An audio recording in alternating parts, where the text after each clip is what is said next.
Hi everyone, number one Marmaduke fan here. I just read Earthworm Jim in one sitting, and wow, what a treat! Easily, this is the funniest book I've read. Period. Period. Right? No, like comic book I've read. No, like comic book I've read this year. No, funniest.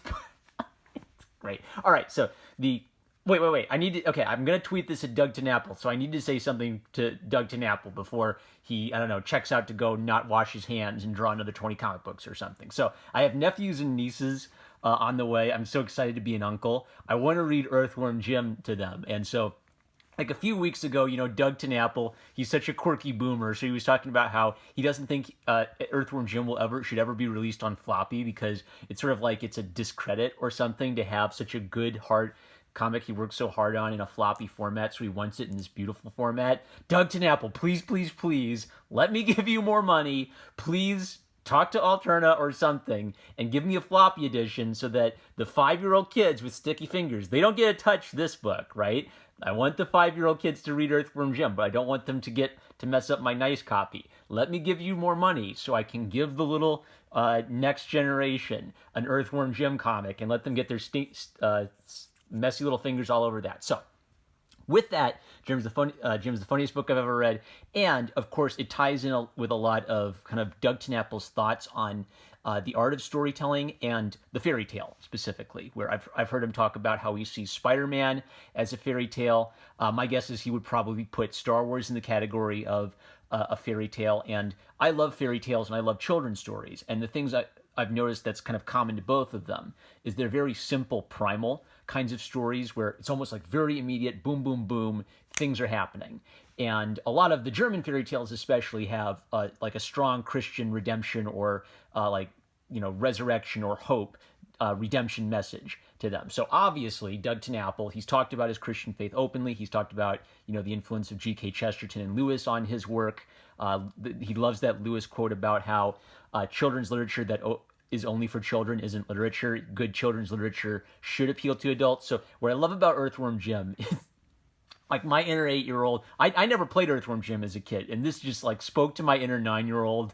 I love how it explains things that are deep and meaningful at the level a 9-year-old would understand. So spoiler, spoiler, spoiler, spoiler. Go back to the Kickstarter, read it yourself, enjoy it fresh, and then come back to my video where I'm going to spoil everything. So now I'm going to start spoiling everything. So one of the great lines that Jim has is he says, "Oh no, I goofed off too much." And what's nice about that is that's like an 8-year-old boy would understand that, but I goofed off too much is basically Jim coming to recognize that in order for him to be a hero, he can't just goof around forever. That's like a deep adult idea. You could waste your life. Your whole life could pass you by. What's Her Name is kind of like this neat contrast to him, where she's much more direct. She cares about the war. She cares about saving human life, but she's maybe like not as young and innocent as he is, so she's so hyper-focused on what's immediately in front of her that she's missing other things. There's this beautiful, like, man-woman relationship. Jim clearly likes her. She's clearly, like,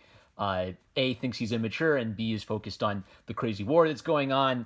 The comedy. I want to talk about the comedy because something I've been complaining about a lot is teehee, it's so random, where just some goofy random idea is slapped on just kind of like in a self-congratulatory way.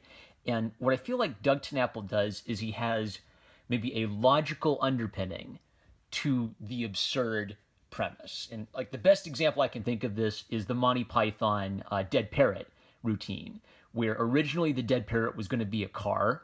And a lot of Monty Python humor is random, but actually if you pay attention to it, a lot of it is logical.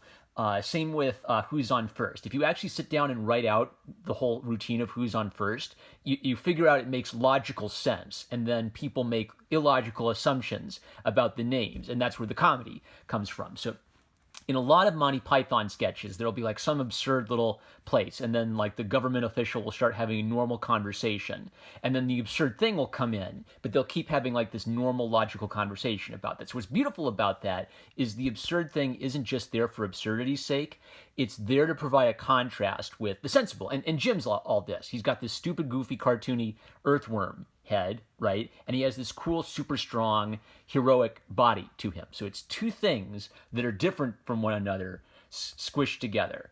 Let's just hop in. Wow. Also, Doug puts so much love into the extra pages and illustrations. I'm not going to spoil all that, but the fairy tale element comes in with the space fairy, and she's almost kind of like this mystical being who is in search of a friend. And it takes a while for Jim to show up.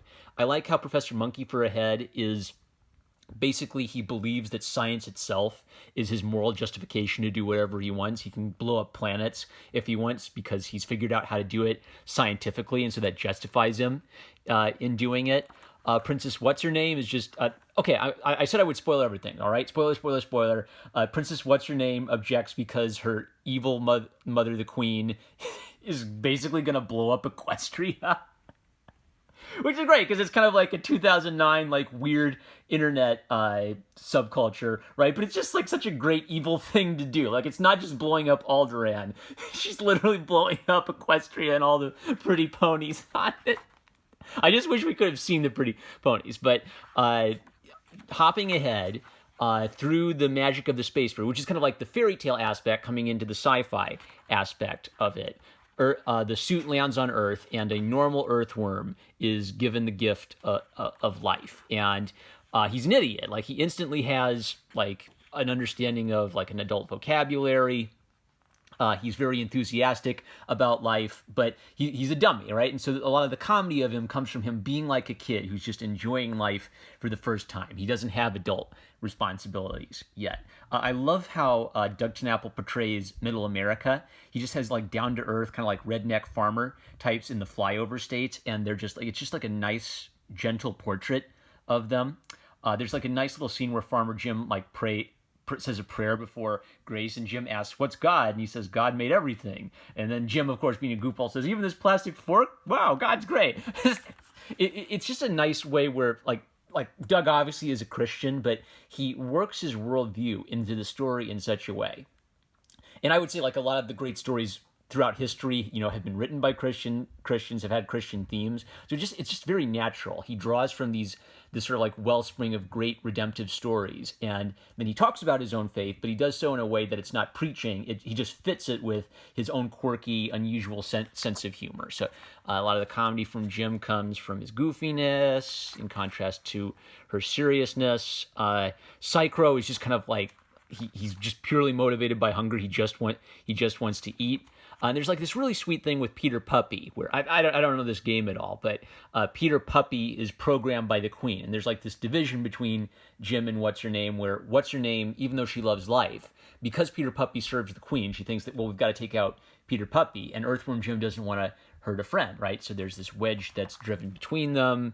And Jim learns that he must like develop himself as a man and become a true hero. And I love like I finally found out what communism has to do with Evil the Cat, and it was great.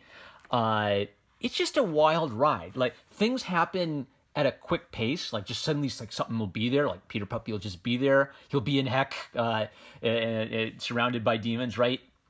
Because I think Doug TenNapel thinks about storytelling in a way that very closely emulates how children think about stories, where when young children tell stories, what's wonderful, what's odd about them is like they don't understand adult storytelling conventions. But what's wonderful about children's stories is they're often very inventive, and they're just introducing idea after idea after idea. And at a surprisingly early age, children start putting these together into kind of complex narratives with characters who go on an emotional journey, right? It's really fascinating to watch children do this. And Doug, rather than just doing, tee-hee, it's so random, it's so silly, I'm just going to throw silly ideas at the wall, he has silly ideas that serve his overarching point, which is like an immature like infant almost learning to become a man and becoming a hero, and those just work together beautifully. The crazy silly elements work. I mean, it's literally about an earthworm in a spacesuit. So the silliness of that idea itself helps sell some of the absurdist